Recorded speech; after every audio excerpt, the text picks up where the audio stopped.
நீங்கள் எந்த ஸ்கூல்லேருந்து வரீங்க?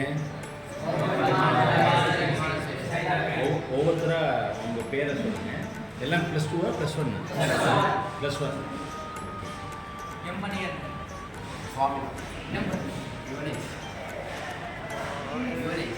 சொல்லுங்க.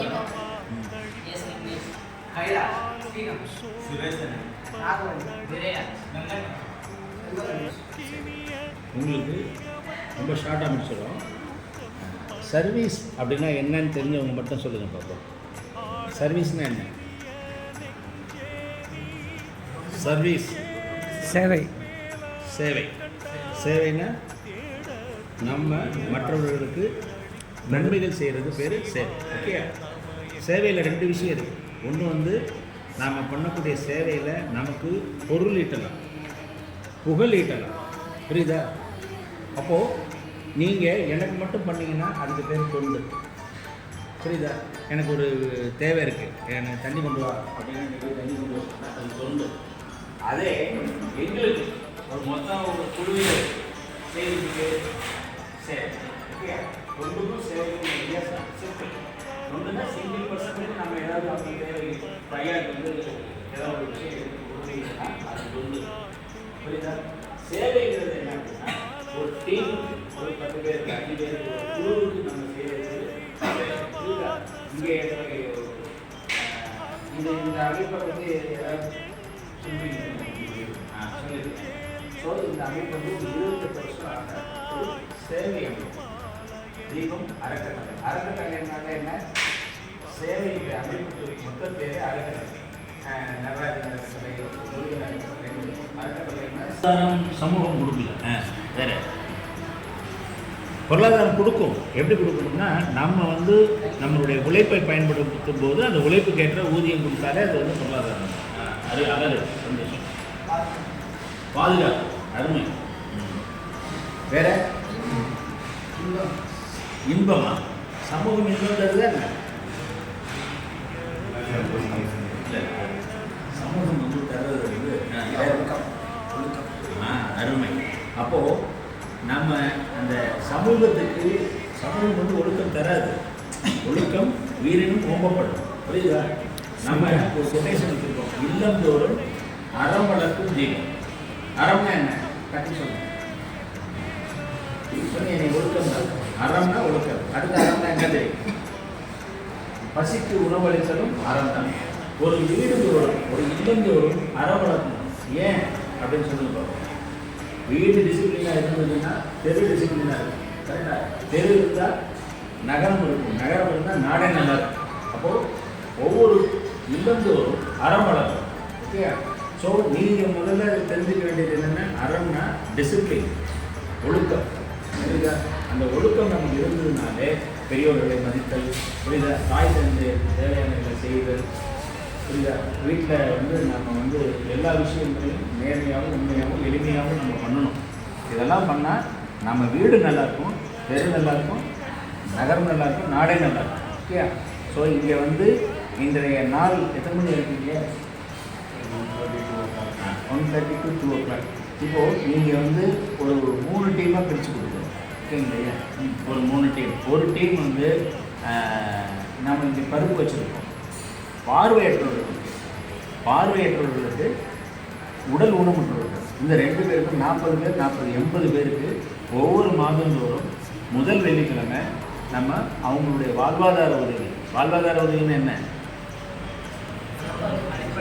அவங்களுக்கு தேவையான ஒரு மாதத்துக்கு தேவையான மளிகை பொருளும் அரிசியும் கொடுக்கணும். 13 வகையான மளிகை பொருள். அதில் ஒரு தோரம்பருப்பு இருக்குது. அதை வந்து 1 கிலோ, ஒரு 40-50 போடணும். எவ்வளோ போடணும்னு சொல்லுவாங்க. அதை நீங்கள் ஒரு 3 பேர் போட்டால் போதும். ஓகே. 3 பேர் எப்போவுமே லைட் பண்ண வச்சுக்கோங்க. ஒரு வேலையை 2 பேர் செய்யணும். ஒரு வேலையை நம்ம செய்ய வேண்டிய வேலையை நம்மளே செய்யலாம். எனக்கு அது பார்வையற்ற மிஷன். கரெக்டாக? மிஷன் ஒன்றே ஒன்று தான் இருக்கும். இப்போ நீங்கள் வந்து நீங்களே உங்களோட மிஷன் என்ன? சர்வீஸ். எக்ஸலன்ட். புரியுதா? உங்களோட மிஷன் சர்வீஸ் தான். மிஷன் என்னன்னா என்ன பண்ணுறீங்க? புரியுதா? மிஷன்னா இந்த பிரிவில் வேலை செய்வாங்கன்னா விஷன் மிஷன் விஷன் புரிஞ்சுக்கிட்டீங்களா? சும்மா உங்களுக்கு ஒரு ஐயா பேசுகிறாரு, நான் ரொம்ப நேரம் எடுத்துட்டு வரதில்ல. அதனால் பொறுப்பாக பொறுமையாக எங்கேயுமே எப்படி வேலை செய்யணும், கவனம் பாதுகாப்போட வேலை செய்யணும். புரியுதா? எதுவுமே நம்ம மேலேயும் வந்துடக்கூடாது, வேஸ்ட்டும் பண்ணிடக்கூடாது. அதனால் கேர்ஃபுல்லாக பொறுமையாக செஞ்சாலும் அமைதியாக செய்யணும், சத்தத்தை உருவாக்கக்கூடாது.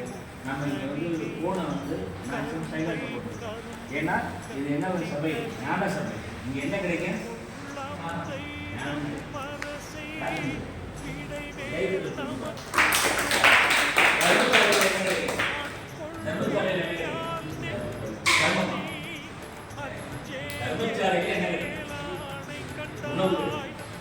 ஞான சபையில் ஞானம் கிடைக்கிறது தர்மசாலை. இங்கே பார்த்தாலும் தர்மசாலையில் இருக்கும். அந்த தர்மசாலையில பசித்து உணவு தருவாங்க.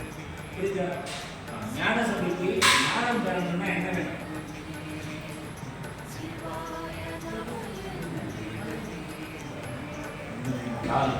புரியுதா? அங்கே போய் நீங்கள் நான் சொன்ன விஷயத்தை 15 நிமிஷம் அப்படியே உணர்வு மூச்சு சத்தம் கூட அப்படி கேட்கக்கூடாது. எப்படி எதை உணர்றீங்க? மூச்சு சத்தம் கேட்கக்கூடாதுன்னா எதை உணர்வீங்க? மூச்சை. உங்கள் மூச்சை நீங்கள் நாசி வழியாக உணரும் போது அங்கே தான் 3வது டைம் கிடைக்கும். புரியுதா? நான் சொல்ல புரியுதா? உங்களுடைய சுவாசத்தை நீங்கள் உணரணும். எப்படியா உணர முடியும்? சுவாசத்தை உணர முடியுமா? எப்படி?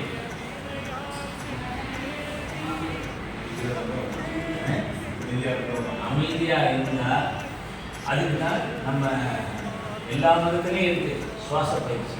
புரியுதா? இடது வளருது. புரியுதா? இடதுல நம்ம இழுத்து இங்கே நிப்பாட்டி அதெல்லாம் நீங்கள் படிக்கலாம். நான் டைம் எடுக்கிறத சுவாசத்தை கவனிக்க ஆரம்பிங்க. இது இன்னைக்கு ஒரு பயிற்சியாக இருக்கும். ஏன்னா ஒரு கண்ணாடி இருக்கும், முன்னாடி ஒரு விளக்கு. அந்த விளக்கினுடைய தீபத்தை போய் பார்த்துட்டே இருந்தீங்கன்னு நீங்கள் அந்த விளக்கு தீபம் பார்த்துட்டே இருந்தீங்கன்னா உங்களுக்கு உங்கள் சுவாசத்தை நீங்கள் உணரலாம். அப்போ உணரும் போது எப்படின்னா அந்த சுவாசம் எப்படி நமக்கு உள்ளாக இருக்கும், இங்கெல்லாம் இருக்கும். என்னது இங்கே நம்ம எப்படி இருக்கிறோம், எப்படி விடுறோம், அதை உணர்க்க எப்போ நீங்கள் சுவாசத்தை உணர ஆரம்பிச்சிருக்கீங்களோ நீங்கள் ஞானத்தை பெறலாம். புரியுதா? இதோட முடிச்சுக்கிறேன். ஏதாவது சந்தேகம் இருந்தால் கால் பண்ணுங்க. எந்த விஷயமா இருந்தாலும் ஆன்மீகம், இந்த சிற்றறிவுக்கு ஆன்மீகம். அது கடைசியாக முடிச்சதை சென்றாக இருக்கிறது ஞானசபை, லெஃப்டில் இருக்கிறது சிற்றவை ஜீவாத்மா, ரைட்டில் இருக்கிறது பொற்சவை பரமாத்மா, நடுவில் இருக்கிறது ஞானாத்மா. ஆத்மானா என்ன தெரிஞ்சுக்க, ஆத்மானா என்னங்கிறத தெரிஞ்சுக்க என்ன சொல்லணும். Okay, good. எல்லாம் சுறுசுறுப்பாக ஒரு சின்ன கைகள் இருக்குது. பண்ணுறதுனால என்னங்க உருவாக்குது? முதல்ல என்ன உருவாக்குது? நிறைய விஷயம் அதெல்லாம் ஐயா சொல்லுவார். ஆர்கனைஸ் பண்ணணும். ஏதாவது அவங்க பண்ணுறாங்களா, இல்லை அன்னெசரி டைம் வேஸ்ட் பண்ணுறாங்களா? ஏன்னா நம்ம மத்தியானமே முடியும். ஓகே.